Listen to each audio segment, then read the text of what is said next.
혹시 우리 시민 여러분들은 우리 대구시의 정체성 보통 이렇게 표현할 때 어떤 도시냐를 가지고 이렇게 규정을 하게 되는데, 그동안 아마 시민 여러분들 대구에 이렇게 사시면서 많은 시장님들이 이렇게 들어오고 나갔습니다. 들어오실 때마다 대구는 뭐 패션 도시다, 대구는 뭐 교육 도시다, 대구는 무슨 도시다 등등등 계속 이렇게 도시 얘기를 해왔죠. 그죠? 여러분들은 대구 어떤 도시라고 생각하세요? 혹시 한번 생각해 보신 적 있습니까?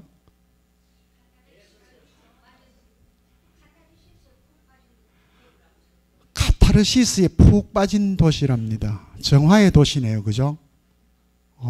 또 예술의 도시. 예. 예?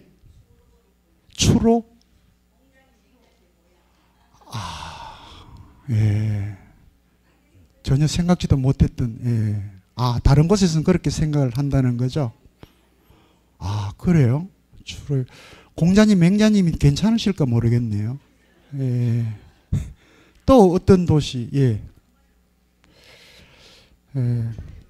예?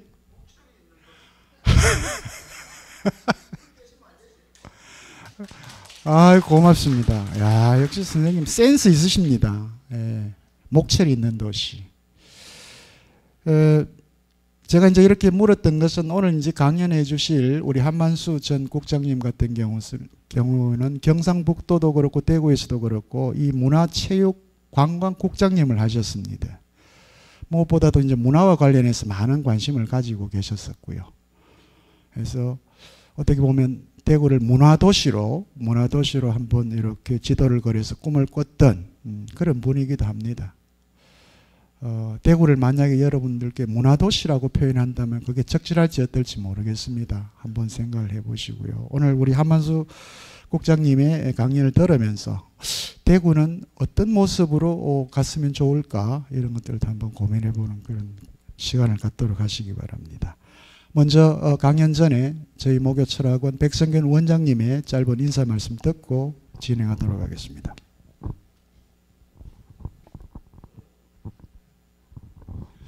안녕하십니까, 백승윤입니다.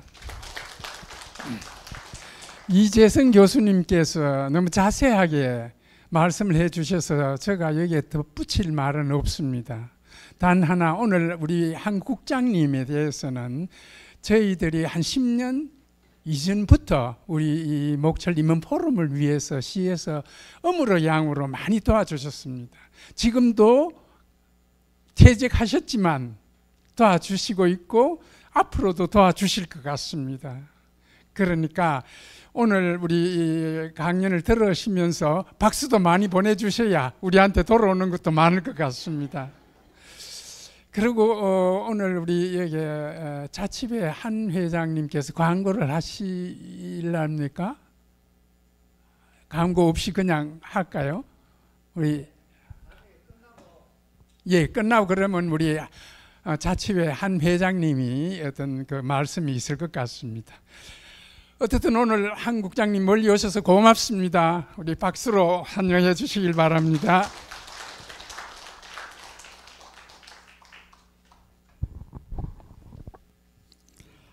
예, 오늘 제 855회입니다. 나의 삶, 나의 공직이라고 하는 주제를 가지고 강연해 주실 한만수 계명대학교 행정학과 외래 교수님을 간단하게 소개를 드리겠습니다. 영남대학교 경제학과를 졸업하셨고요. 한국방송통신대학교 행정학과를 또 졸업하셨습니다. 대구 가톨릭대학교 사회복지대학원에서 문학 석사를 마치셨고요. 계명대학교 대학원에서 행정학 박사를 취득하셨습니다. 대구광역시 국업공무원으로 임용이 되셨고요. 가장 아래에서부터 시작해서 사실은 국장님의 자리까지 이렇게 오르신 아주 입지전적 인물이십니다. 2011년 대구 세계 육상선수권대회 유치위원회 유치기획팀장을 역임하셨고요. 대구광역시 체육진흥과장, 창조프로젝트 추진단장, 문화예술정책과장을 역임하셨습니다. 그 이후에 승진을 하셔서 경상북도 문화체육관광국장, 대구광역시 문화체육관광국장을 역임하셨고요. 마지막으로 대구광역시 대학협력국장으로 퇴직을 하셨습니다. 현재는 계명대학 행정학과 외래 교수로 활동 중이시고요. 오늘 여러분들에게 이제 선물로 이렇게 한 60여 권 책을 가져오셨는데 바로 지도를 그리다라고 하는 수필세계에서 2022년에 나온 책입니다. 오늘 나의 삶, 나의 공직이라고 하는 이 주제 내용들이 이제 알차게 들어있는 책입니다. 경영자 특성이 조직 효과성에 미치는 연구, 아마 제가 보기에는 박사학위 논문 제목인 것 같습니다. 그 외에 1993년 국무총리 표창, 2005년 대통령 표창, 그리고 2012년 옥조 건정훈장, 그리고 2023년 퇴직 시 홍조 건정훈장을 받으셨습니다. 오늘 나의 삶, 나의 공직이라고 하는 주제를 가지고 여러분들에게 행복한 삶을 말씀해 주실 한만수 전 대구광역시 문화체육관광국장님을 연단에 모시겠습니다. 여러분 큰 환영의 박수 부탁을 드립니다. 예, 반갑습니다. 한만수입니다. 시작 전에 이윤환기 쌤의 나는 행복합니다 라는 노래를 들으셨는데 여러분들 공감하시죠? 예, 여러분들 표정에서 정말로 지금 바로 행복한 순간에 계시는 그러한 시간을 소유하고 계시고 행복한 공간을 가지고 계시는 것을 알 수 있을 것 같아요. 우리 사회자 선생님께서 저를 너무 거창하게 이렇게 상세하게 소개를 해주셔서 조금은 쑥스럽기도 합니다. 자신의 삶을요, 남에게 누군가에게 말을 들려주거나 책을 발간해서 누군가에게 읽게 하는 것은 스토리텔링이라고 합니다. 오늘 여러분에게 털어놓는 제 이야기는 작은 시골 마을에서 태어난 촌놈이 도예지로 나와가지고 40여 년간 공직에서 생활한 저의 이야기가 감히 스토리텔링이라는 이 될 것이라는 그런 믿음 하에 저의 이야기를 여러분들 앞에서 털어 놓으려고 합니다.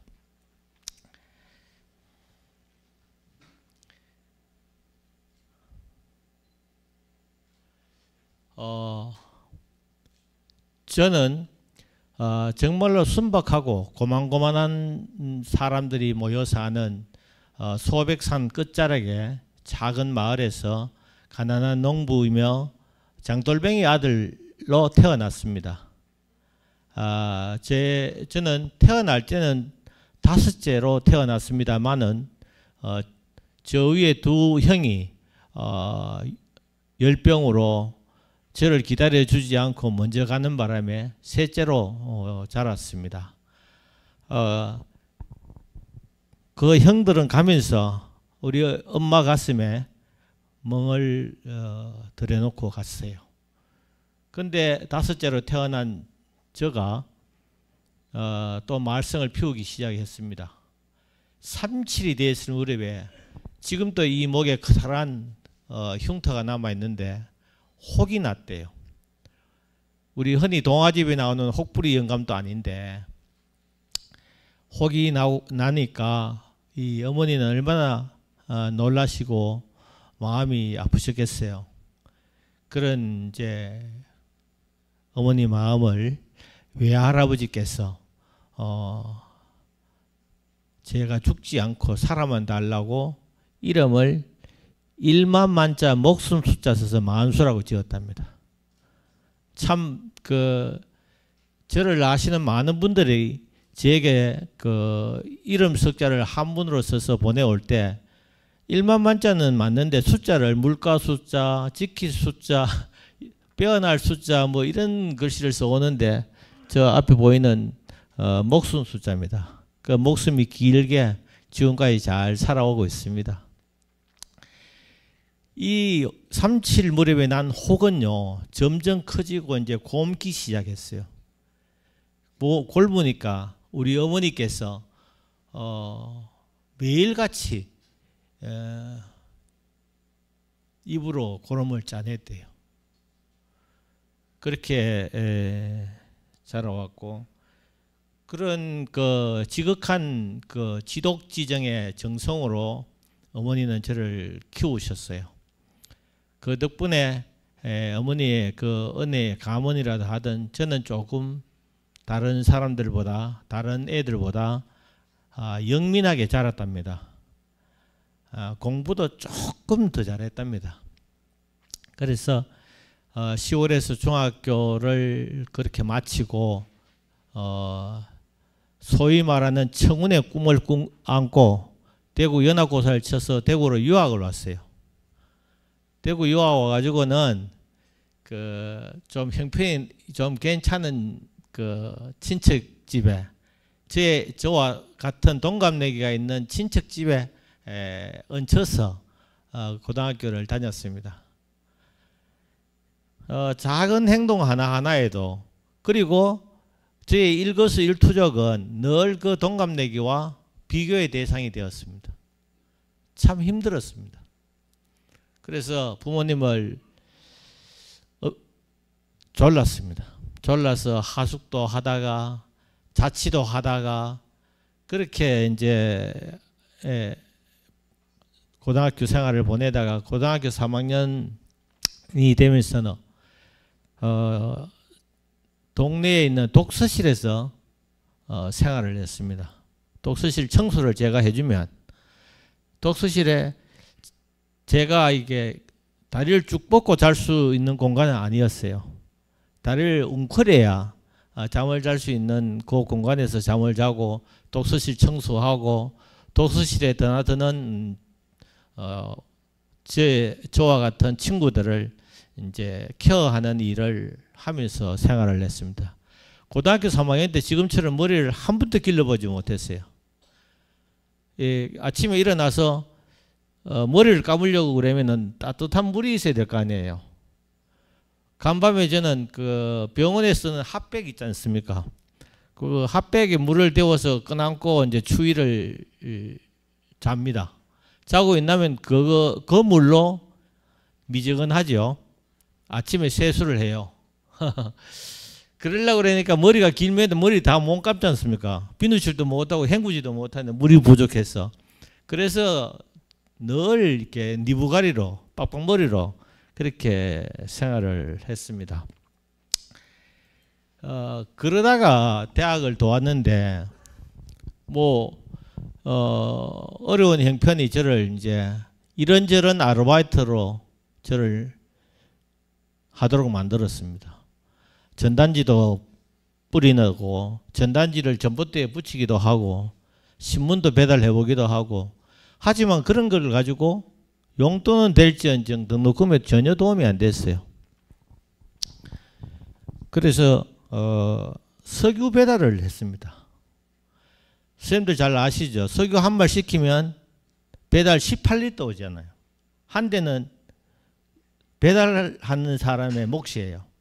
그 2리터를 먹는 그런 구조였고, 배달하는 말통 자체가 20리터 한 발통이 아니고 18리터로 만들어져 나왔었어요.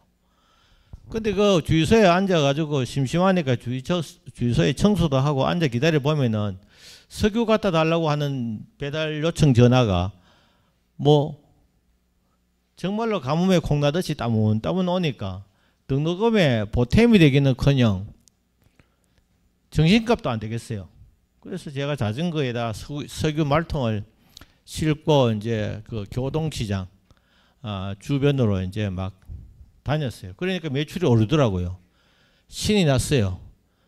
그래가지고 오전에 한 번, 오후에 한 번, 해가 지고 나서 한 번, 그래서 막 다니니까 수입이 괜찮아졌어요. 그런데 그것도 며칠 안 가더라고요. 소위 말해서 이제 남의 영업구역 나오바리를 침범했다 그러면서 이 어깨 형들이 와가지고 다짜고짜 이게 한 방 날려주더라고요. 그래서 한 대 맞고 자전거도 넘어지고. 그런데 그 교동시장 그 골목 아시잖아요. 좁잖아요. 그런데 가게에서 계시는 분들이 아무도 그 말려주지를 않대요. 참 희한하더라고요. 근데 제가 이제 지금에서야 그것을 조금은 왜 안 말려줬는지를 이해는 합니다. 그래서 이제 참 비싼 공납금 냈어요. 선생님들 제 잘 보이시나요? 제 얼굴 한번 보십시오. 잘생기지는 못했지만 입술이 좀 두껍죠. 입술이 좀 도톰합니다. 근데 그때 그 어깨 형들한테 맞아가지고 이게 이 입술이 터지니까 정말 당나발 같더라고요. 참 가관이 아니더라고요. 그래 이제 왔더니 이제 그 주유소에 왔더니 주유소에 박모 사장님께서 한구나 니 왜 그랬노? 네, 배달 갔다 이랬습니다. 그러니까 그럼 거기 배달 가지 마라. 가지 말고 여기 시청에 전화 오거든 갖다 주고 주유소에 지금은 셀프 주유소지만 그때는 일일이 주유소에서 기름 넣어주던 시절이었거든요. 그 일을 해라. 그러면 내가 자네 등록금을 보태줬구만. 그래서 진짜 참 고맙더라고요. 그렇게 했는데 주로 이제 시청에 배달을 가면은 한 번에 이제 석유 4마를 가져갑니다. 근데 잘 아시겠지만 무드관이 있었고 무드관 앞에 빨간 적벽돌 건물 4층짜리가 있었습니다. 거기에 이제 대구 보건 사회국 건물이었거든요. 거기에 이제 보사국장님 방이 3층인데 거기에 이제 기름을 제가 배달을 가요. 근데 그 계단이 따라서 맨들맨들합니다. 그래서 양쪽 손에 한 말씩 들고 올라가기 위해서는 좀 워밍업을 하든지 힘을 좀 축적을 시켜가지고 올라가야 돼요. 그래야 한 번에 올라가거든요. 그래 기다리면서 그 건물 앞에 있는 게시판, 시청 게시판을 다 읽었습니다. 그 보면은 뭐 입찰 공고도 있고 공사 안내도 있고 뭐 여러 가지가 있습니다. 취약하는 아동들에 대한 안내문도 있고 했는데 어느 날 갑자기 떡 가니까 대구 직할시 제1회 5급 원류 지금 9급입니다. 9급 공무원 공개 채용 시험 공고가 떡 났더라고요. 그게 왜 그렇게 기뻤는지 몰라요. 시험 공고 났는데 내가 된 것도 합격한 것도 아닌데 굉장히 기뻤습니다.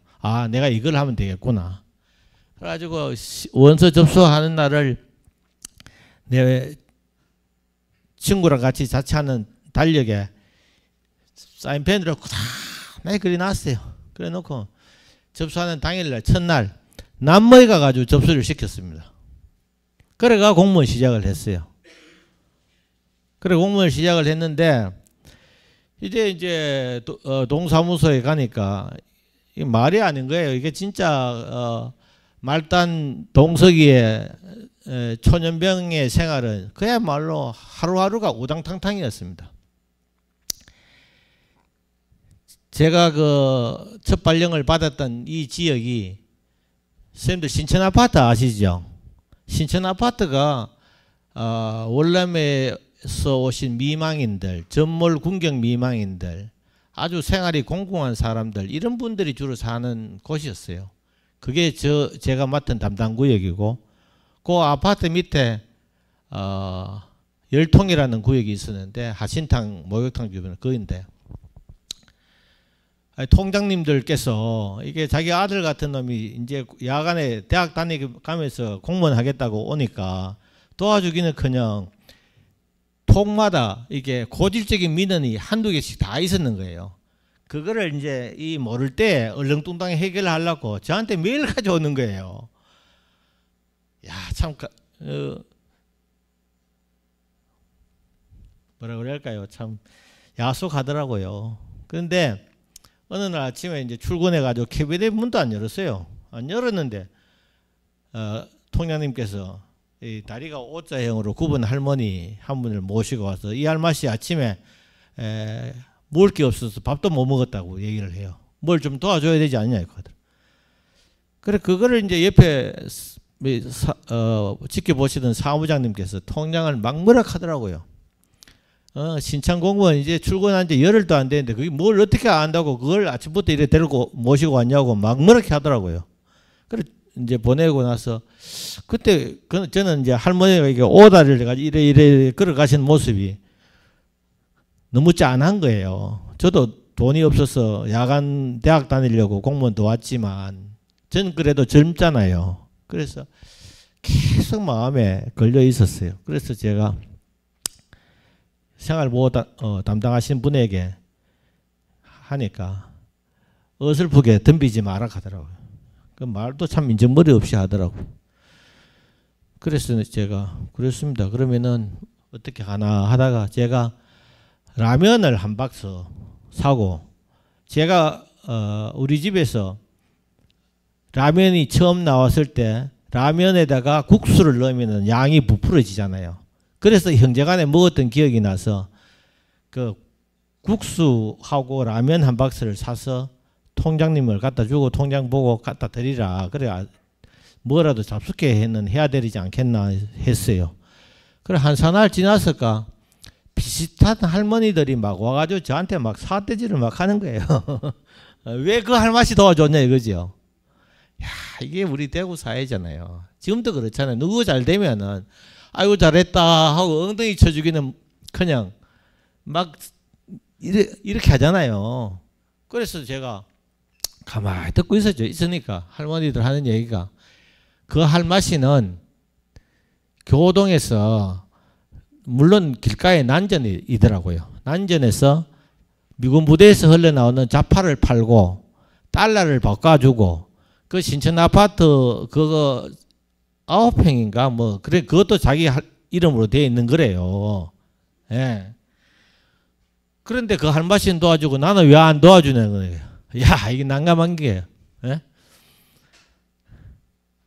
그런 일. 또 한 번에 구청 산업가에서 개 조사를 하더라고요. 개. 강아지 개 조사요. 그래서 이걸 어떻게 해야 되냐고 내 옆에 있는 선배 공무원한테 물으니까 작년에 보고했던 공문이 있더라고요. 그냥 이거대로 해주라 그러는 거예요. 왜요? 하니까 이거보다 더 많으면 개가 새끼를 낳은 거고 이거보다 더 적으면 개가 죽거나 잡아먹어서 그렇다 하면 되지 뭐 이런 말 하는 거예요. 너무나 황당한 거예요. 그래서 제가 산업가에 전화를 했어요. 이 개 조사를 왜 하냐 이유를 알아야 그 목적에 맞게끔 일을 할 거 아니냐 이랬더니 강경병 예방주사를 놓기 위해서 조사를 하는 거예요. 그래서 제가 구역 선배 공무원들한테 조사를 좀 해달라고 해서 시합을 해서 이제 보고를 하니까 작년에 배가 되는 숫자가 나오더라고요.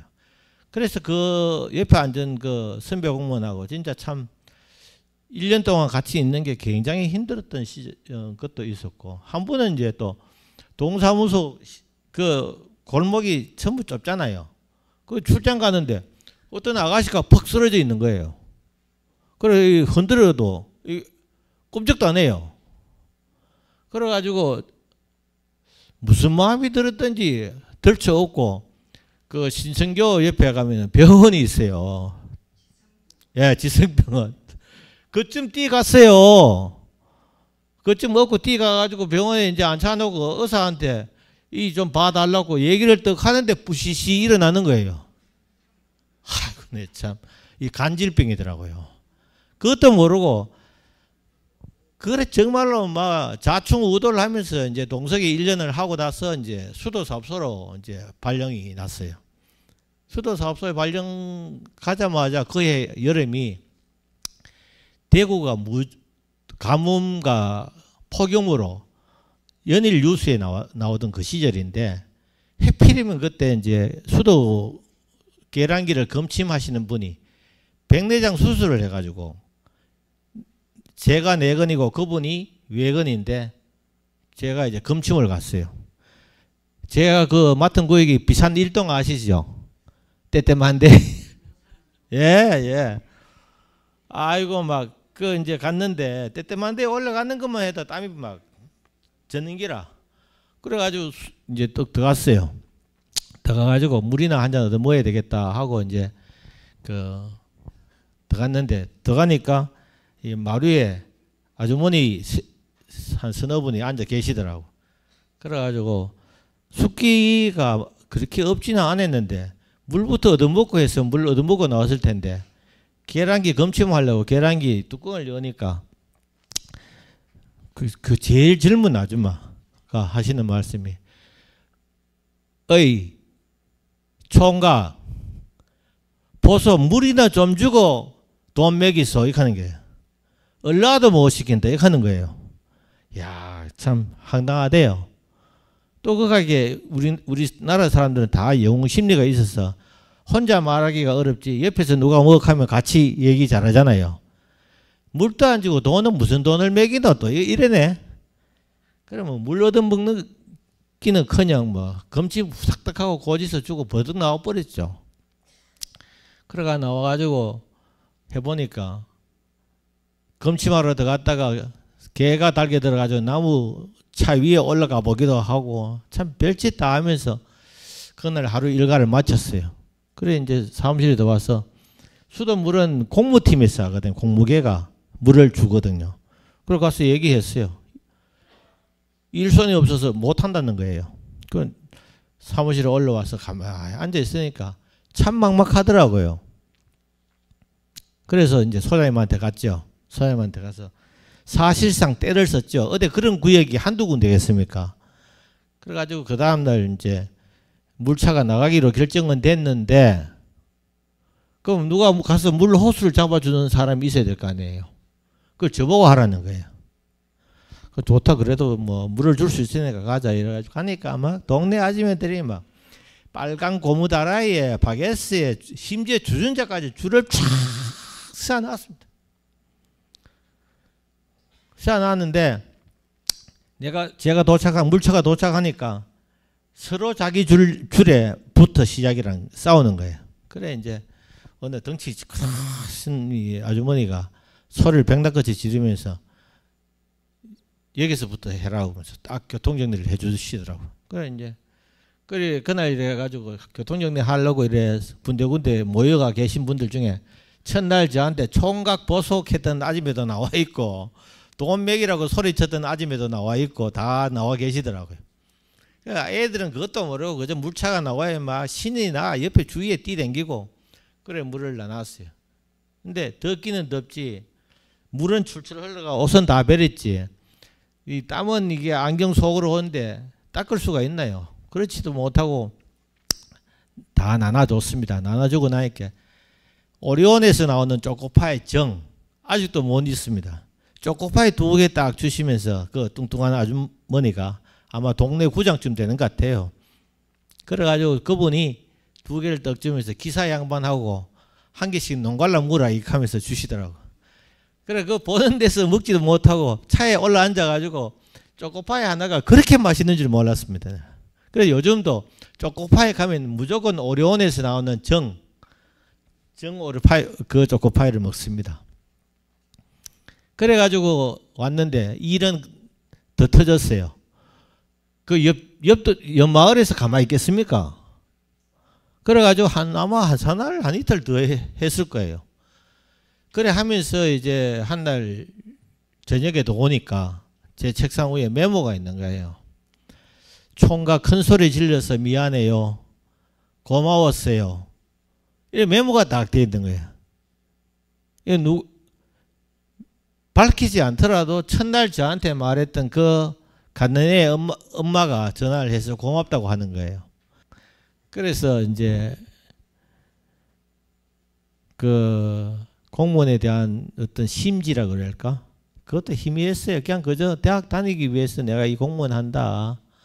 이 생각이었는데 이 물장사하고 나서 아, 공무원이라는 것이 시민들이 답답해하거나 안타까운 사정에 무언가를 해결해 줄 수 있는 사람들이 공무원이구나 하는 것을 공직의 어떤 소명이라고 그럴까요? 가치라고 그럴까요? 그런 걸 이제 희미하게 알게 됐습니다. 예, 감사합니다. 그래 시작했던 공무원입니다. 그래 시작했는데 그걸 40년 동안 했습니다. 참 질게도 했죠. 그러고 나서 제가 이제 이게 이제 볼트가 보이잖아요. 우사인 볼트가 여러분들 다 기억하실 거예요. 2011년도에 우리 대구가 세계 육상 선수권 대회 유치하고 개최할 때에 여러 선생님들께서 많이 성원해 주시고 또 자원봉사자로도 나서 주시고 이런 덕분에 성공적으로 치렀습니다. 저에게 허락된 시간이 1시간이죠. 근데 이 볼트가 저는 세계적인 대구의 홍보대사라고 생각합니다. 뭐 옛날에 대구 홍보대사 뭐 야구 선수들도 많이 있고 했지만 그런 사람들은 그냥 홍보대사라는 라벨만 가져갔고 실질적으로 홍보대사 역할을 했던 분은 우사인 볼트 총알 탄 사나이입니다. 왜?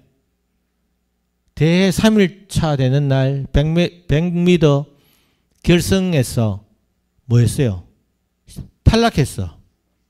실격을 했습니다. 부정 출발로. 그 바람에 완전히 세계 뉴스에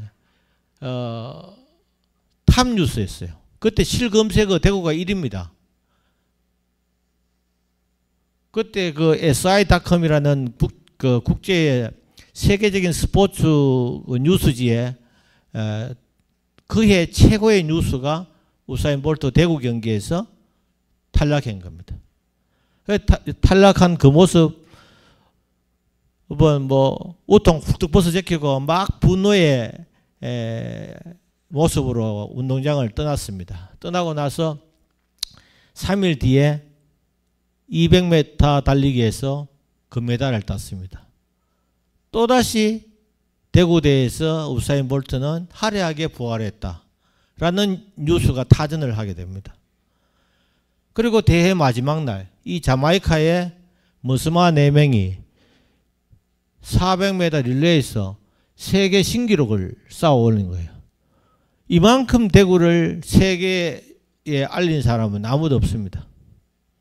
그래서 제가 이 세계 육상 선수권 대회 유치 기획팀장, 대회 조정 기획 조정 팀장, 대회 청산 팀장 한 바퀴 다 했어요. 했는데 정말로 시민들 덕분에 그 일을 잘 수행할 수 있었고 대구가 쾌거를 이룬 데에 제가 조그만 미력이나마 참여할 수 있었다는 것에 대해서 굉장한 자부심을 저는 지금도 가지고 있습니다. 제가 그러고 나서 대구시로 넘어와서 체육진흥과장으로 왔는데 대구가 16개 시도가 한 바퀴 다 돌 때 전국체전 한 번도 못했어요. 20년 만에 대구가 전국체전을 열었습니다. 그때 제가 체육진흥과장 하면서 정말로 열심히 했어요. 그래서 전국체전, 전국장애인체전, 전국소년체전 이 3개를 성공적으로 치르고 나니까 우쭐한 기분도 들지 않겠어요? 예. 감사합니다. 그래 이제 그 우쭐한 기분은 5초. 그 다음에 따라온 게 동료들의 시기와 질투는 참 말로 다 표현 못했어요. 극하던 차에 제가 시장이 바뀌어버렸어요. 그래서 저는 앞에 시장, 전 시장 사람이야. 그래가지고 제가 그 창조 프로젝트 추진단장이라고 아까 우리 사회자 선생님께서 소개를 해주셨는데 거리로 자천됐어요. 그거 가니까 제 업무가 없어. 직원은 고작 저를 포함해서 7명이야. 앞이 캄캄하고 눈물이 막 쏟아지더라고요. 그런데 그 이제 일을 새로 만들어서 해라는 거예요. 대구의 오랜 민원 사업을 해결하라는 거예요. 그래서 속상해서 이게 뭐 사표 낼 형편도 아니고 하니까 울고만 있을 수는 없지 않습니까? 그래서 더 치열하게 공부하고 더 치열하게 대구 곳곳을 다니면서 시민들의 민원이 어떤 그 어려움이 있는지 그걸 찾아다녔어요. 그래가지고 그 12개 사업을 찾았습니다. 상수도 지수원 문제, 간송미술관 유치 문제, 안심연료단지 문제, 뭐 이런 걸 803 국립공원화 문제, 뭐 이런 12개를 시장님한테 보고를 드렸어요.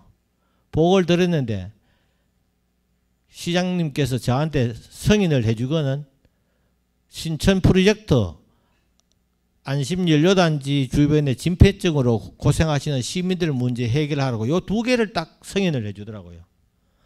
그래도 천만다행이다. 내게 2개라는 일을 줬으니까.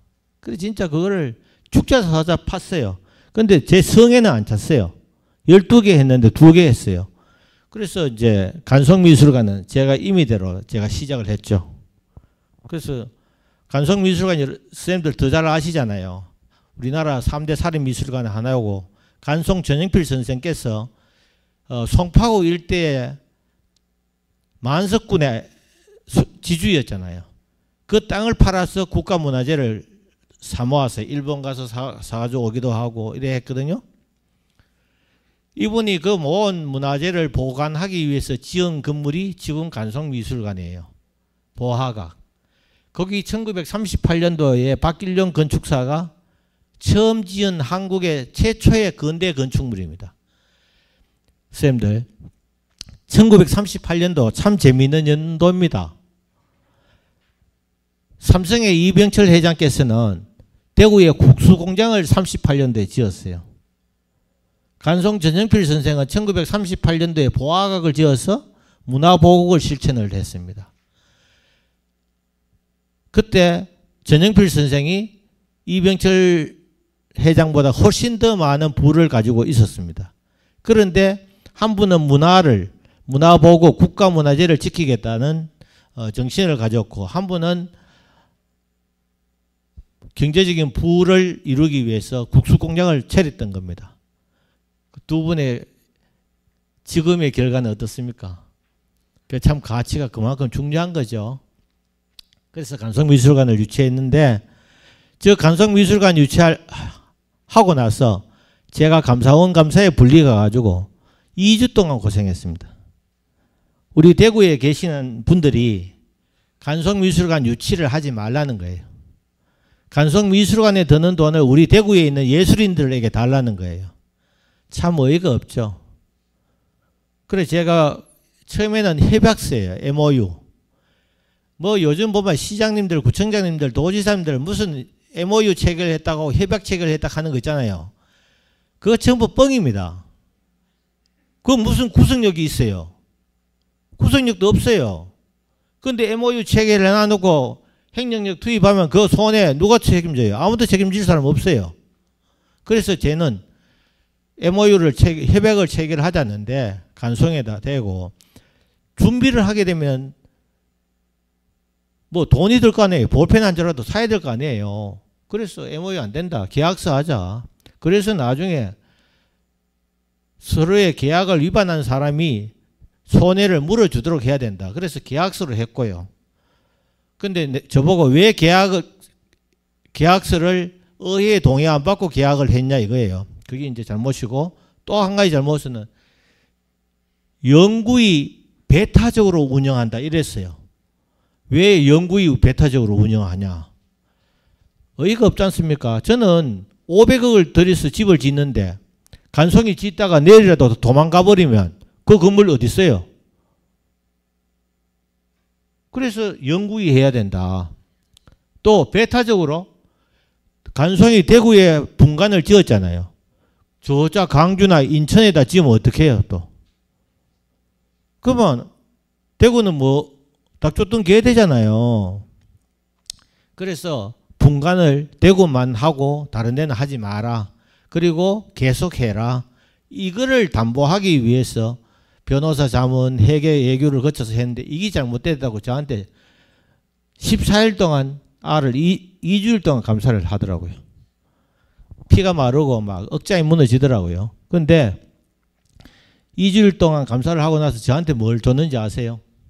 공무원 징계는 견책부터 시작합니다. 견책, 감봉, 정직, 파면 해임이거든요.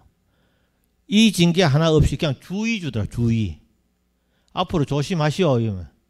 야, 조심할 거를 2주 동안 날 불러서 이렇게 애를 먹이냐. 그랬습니다. 곧 이제 사실 어떻게 보면 대구가 호국 도시인데 간송의 문화보국 정신과 어떻게 보면 대구 시민 정신과 일치되기 때문에 2개 승인받은 사업 이외에 간송미술관을 유치했는데 그러다 보니 그 속과정은 이게 다 썩어 문드러집니다. 간송 얘기만 해도 원래 1시간 동안 할 텐데 저의 삶이기 때문에 좀 지나가겠습니다. 그리고 선생님들 여기 보이세요? 지역 주민에게 요 빨간 글씨로 썼는데요. 공해를 주지 맙시다. 반야월 저탄장 입구에 가면 저 입간판이 있었습니다. 얼마 전까지만 해도. 만성 폐쇄성 폐 질환으로 고생하는 그 지역 주민들이 28분이었어요. 제가요. 저거를 하려고 제가 나쁜 짓 2개나 했습니다. 첫 번째 나쁜 짓이 뭔가 하면은 그 안심에 가가지고 그 지역 주민들 보고 시청 마당에 와서 데모 좀 해라. 그래야 사람들이 여러분들의 어려움을 알 거 아니냐. 그래가지고 제가 데모를 조장해가지고 데모 2번 했습니다. 데모를 시켰어요. 내가 공무원이. 그래도 사람들을 내가 그랬다 그러면은 저 잡아먹으려고 그럽니다. 그때 애를 먹었기 때문에. 또 한 번은 만성 폐쇄성 폐질환 분으로 28번 중에서 진폐증으로 확인되신 분이 12분이었어요. 그리고 그분 자제분들 찾아가가지고 집단 소송해라. 그래가지고 여기 하모 변호사가 한테 내가 소개를 시켜줬어요. 서울의 망우동에 서울연탄 박말례 사건이 있거든요. 그래서 해가지고 진폐증 집단 소송을 내가 붙였거든요. 내가 소장 다 써줬어요. 그래가지고 그분들 이겼습니다. 주민들. 그래가지고 억지로 했는데 제가 이거 연탄공장 때문에 우리 마누라가 날 사랑하는 줄 알았어요. 무슨 난데없는 소리 같죠? 협박이 얼마나 심했는가 하면은 우리 집에 2시에서 3시 사이가 되면 전화가 와요. 오밤중에. 방길 조심해라. 막 여자들이 앙칼지게 막 하니까 우리 집 사람이 당신 요즘 도대체 뭐하고 댕기는데 저녁마다 여자들이 전화 오나. 그래 제가 이 전화기를 우리 마누라 기회에다 갖다 대줬어요. 막 식구 빼기 일 소리도 막 하고 막 이러니까 내 남편이 이 일 하다가 이렇게 고초를 당하는구나. 그래 그 다음날 아침부터는 힘내라 그러면서 반찬이 좀 틀리지더라고요. 그래 내가 그게 한성연탄 사장은 연탄 집게 그 2장씩 묻는 거 있잖아요. 이걸로 제 눈치를 내고 그뿐입니까? 한 분은 정말로 겉으로는 저한테 내가 앞장서겠다. 해야 된다. 우리 이제 연탄 이제 그만해야 된다. 이래가지고 뭐 앞장서서 하겠다 해놔놓고는 내가 도장 찍어달라고 하니까 다른 사람 다 하고 오라는 거예요. 그거 안 되는 거지. 그러더니 그래도 내가 그 어른을 양모 사장이라고 설득을 최종적으로 한 번 더 해보겠다고 갔어요. 갔더니 병원에 입원했대. 왜? 참 사람이 돈 앞에 어리석은 것 같아요. 여기 계신 분들은 안 그렇지 싶은데 자기가 폐암이야. 폐암. 연탄 분진으로 연탄 공장에서 일해가지고 자기 죽을 줄도 모르고 연탄 공장을 하고 있는 거예요. 그래서 그 연탄 그 지역에 안심 뉴타운을 설계를 해서 처음에는 그분들이 잘 응해 주셨으면 지주개발 방식으로 하면 훨씬 더 이득이거든요. 전부 반대를 하시니 그래서 수용 방식으로 했어요. 수용 방식으로 도시개발공사가 택지 조성을 다 마무리했습니다. 그때 하면서 안심에 역사관을 만들자 해서 제가 구역 정리를 해놨는데 제가 떠나고 나니까 그 안심 역사관 부지는 코딱지만 하나 해놨더라고. 명색만 살려놨더라고. 참 안타깝죠. 도시의 역사는 누가 쓴다고요? 시민과 공무원이 같이 쓰는 거예요. 역사를 만들어가는 건데 그랬습니다. 그래 이걸 하고 나니까 날 자천시키잖아요. 이걸 하고 나니까 저를 문화예술정책과장으로 다시 뽑아 올려주더라고요. 하니까 또 유네스코 음악 창의도시를 만들어래. 자기 공약 사업이라고.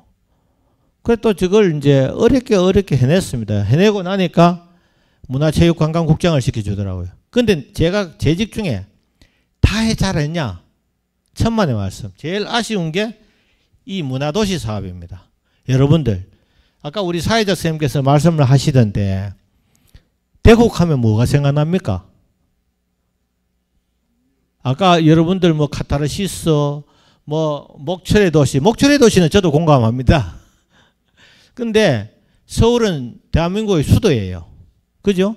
부산은 제2의 도시로서 자연경관이 우수한 훌륭한 입지를 가지고 있는 성장 유망한 도시예요.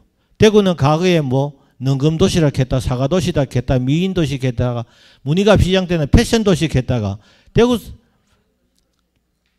별소리 다 했죠. 그 도시 다 꼽으면 아마 이 의자 숫자보다 더 많지 싶어요. 그런데 인터넷에 쳐보세요. 대구는 무슨 도시예요?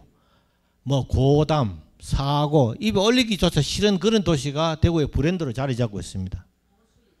예. 대구가 옛날에 제3의 도시였잖아요. 어느 날 갑자기 또 행자부 회의를 가니까 인천이 내 앞에 뚝 앉아있네. 나 하면 4동으로 밀리 난 거야. 이런데도 불구하고 우리 대구는 지금 어떻습니까? 그래서 정치 얘기하면은 잡혀갈 것 같고, 그래서 여기서 다음은 여러분들 상상에 맡겨드리겠습니다. 그래서 제가 이제 문화도시를 이루고 문화체육관광국장으로서 강주는 예향이라고 그래요. 예술의 고장이라고 그래요. 근데 우리는 대구는 뭐라 그런지 몰라요. 섬유도시 했다가 뭐. 근데 결과적으로 우리 인간의 정신가치인데, 우리 대구의 정신가치를 위해서 지금 이 백성균 원장님께서 하시는 이 목철의 도시는 좋은 컨셉이었어요. 그래서 제가 열심히 지원해 드렸지만 늘 모자라기만 했습니다. 그러다가 제가 또 사람이 살면서 바람 없는 인생이 어디 있겠습니까? 전 바람을 참 많이 맞았는데요. 제가 경상북도 문화관광체육국장으로 또 발령해 놨어요. 가서 정말로 행정 행태도 틀리고 조직 문화도 서로 다른 도시에서 가서 살다 보니까 정말 힘들었습니다. 대구는 쓰레기 문제가 생기면은, 수도 물 문제가 생기면은 시청 마당에 와서 데모를 합니다. 경상북도는 쓰레기 문제가 생기고 물 문제가 생기면은 상주시장, 영주시장, 김천시장한테 갑니다. 행정 방식이 틀려요. 그래서 거기 가서 결국은 6개월 만에, 여러분들 피곤하면 코피 나죠. 코피가 나면 이렇게 살금이, 주인도 모르게 살금이 요리 내려와야 되는 게 코피거든요. 그런데 저는 경상북도에 있을 때 예천 용화사라는 절에 행사에 갔는데 이래 앉아 있는데 폭포수 떨어지듯이 코피가 쫙 쏟아지는 거예요. 그래가지고 그게 지금 최근에 입저가신 청한 스님이 자기 옷으로 이렇게 닦아주더라고요. 그러고 났는데 그 코피가 일주일 내내 나는 거예요. 지혈이 안 되더라고요. 아, 내가 이름이 만수인데 만수를 못 쳤는갑다 이런 생각도 들고 진짜 엄청 겁이 났어요. 그래서 결국은 내가 손 들고 나 대구로 다시 좀 복귀 좀 시키도 1년 뒤에 나한테 승진시켜준다는 말, 난 그 말 필요 없다. 내가 살아야 되는데. 그래서 대구로 돌아와서 대구 경북 연구원으로 갔어요. 연구원에 가가지고 가니까 이제 우리 동료들이, 저를 시기했던 많은 동료들이 한만수 자천됐다고 또 이제 막 하는 소리가 귀에 들려오는 거예요. 어쨌든 그랬든 말했든 간에 저는 건강을 챙겨야 되니까 그 챙기고 나서 6개월 뒤에 복귀시키게 달라니까 복귀를 안 시켜주는 거예요. 그래서 그때 이제 제가 대학원에 22번째 1학기를 시작을 했습니다. 아까 우리 사회자 선생님께서 학력을 얘기하시는데 대구에 내가 대학 안 다닌 대학 없죠.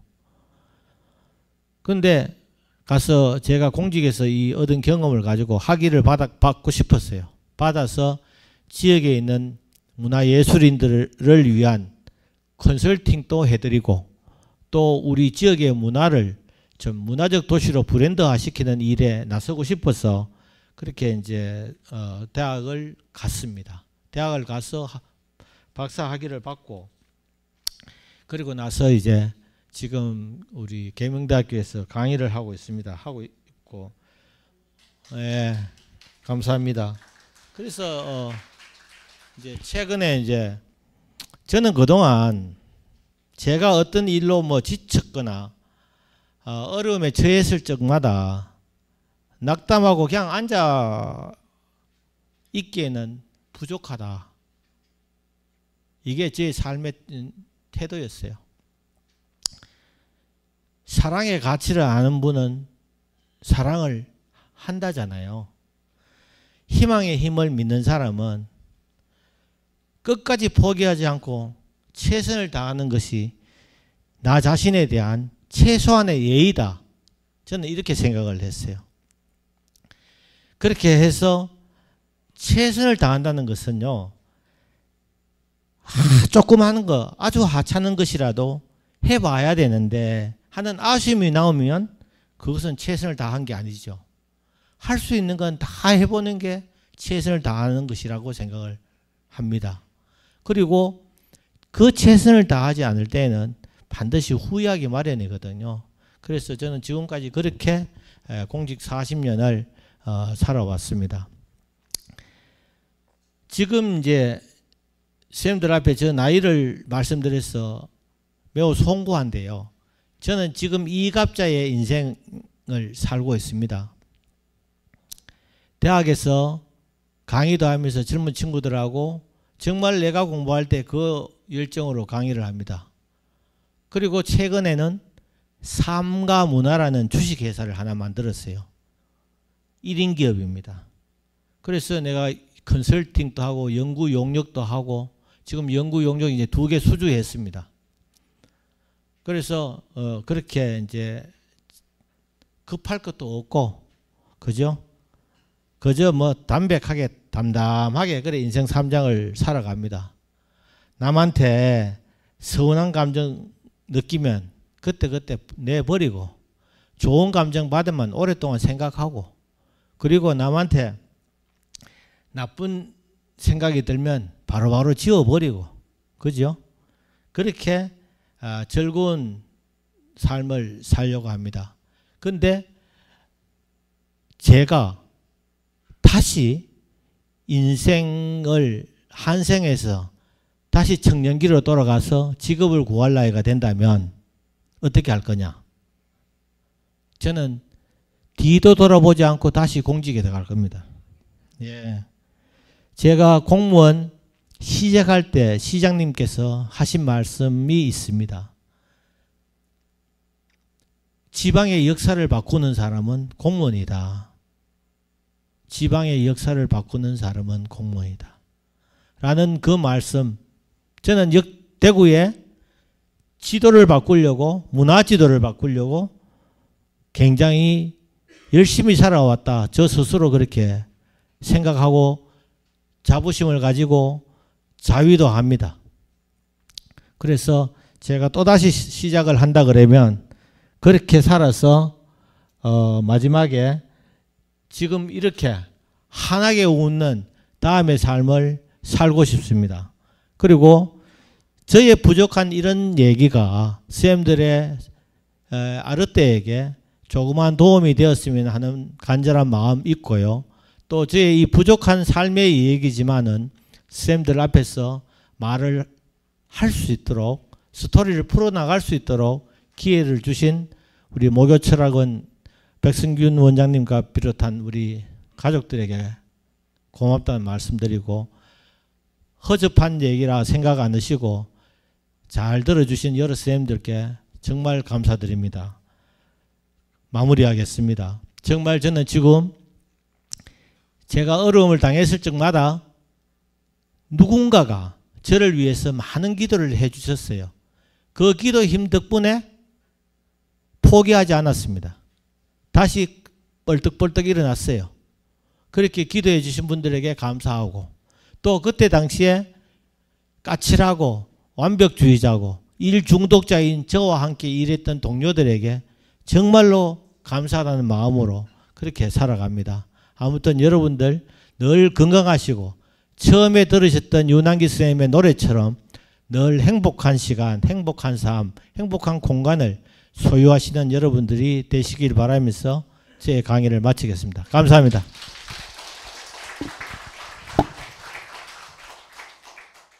예, 오늘 좋은 얘기 여러분들에게 들려주신 한문수 전 대구시 문화체육관광국장님께 다시 한번 큰 격려의 박수 한번 부탁을 드립니다.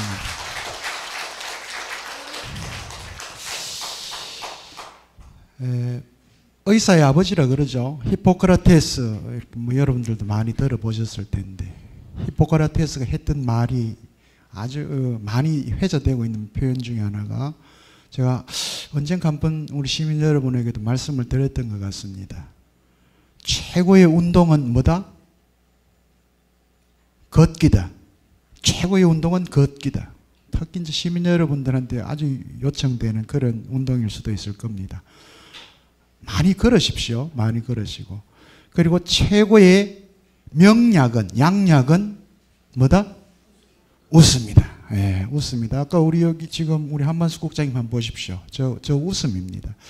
저도 요즘에 이렇게 강의실 들어가면 코로나 이후의 풍경인지 어떤지는 모르겠습니다만 학생들의 얼굴에서 웃음기 띤 얼굴을 보기가 힘듭니다. 대부분 지쳐 보이고요. 피곤한 얼굴입니다. 강의실 들어오는 친구들이. 마음 내껴 자발적으로 강의실 들어오는 친구보다는 억지로 출석하기 위해서 들어오는 듯한 그런 느낌을 받을 정도로 아이들이 굉장히 힘들어 보입니다. 저는 이게 우리 어른들 책임이라고 생각을 합니다. 아이들에게 책임을 물을 수 있는 문제는 아닌 것 같고요. 우리 어른들이 좀 더 이런 부분에 대해서 고민해야 되지 않을까. 젊은 친구들에게. 젊은 친구들이 좀 더 웃음을 되찾을 수 있도록 우리 어른들도 좀 고민을 해야 되지 않을까라고 하는 부분인데, 제가 서두에 이제 여러 선생님들께 드렸습니다만 대구를 과연 무슨 도시라고 할 것이냐라고 하는 걸 한번 고민해 보시길 바랍니다. 우리 한만수 전 국장님께서는 문화도시라고 하는 이런 표현도 썼었는데, 정말 대구를 진정한 문화도시로 만들어 가고자 한다면 오늘 참여해 주신 시민 여러분들도 이 부분에 대해서는 고민을 해야 됩니다. 그냥 단순히 특정 시장의 캐치프레이즈로 진행되는 그런 소모성 도시보다는 지속 가능한 그런 도시로 만들어갈 수 있도록 하기 위해서는 무엇보다도 여러분들의 관심이 더 필요할 것 같고요. 그리고 오랜 40년간의 행정 실무 경력을 갖고 계신 저런 분들이 또 시민 여러분들과 함께 호흡하면서 본인들이 그리고 있는 그 지도를 만들어갈 수 있도록 함께 소통하고 또 함께 힘을 내는 그런 과정들이 계속 이어졌으면 좋겠다는 생각을 해봅니다.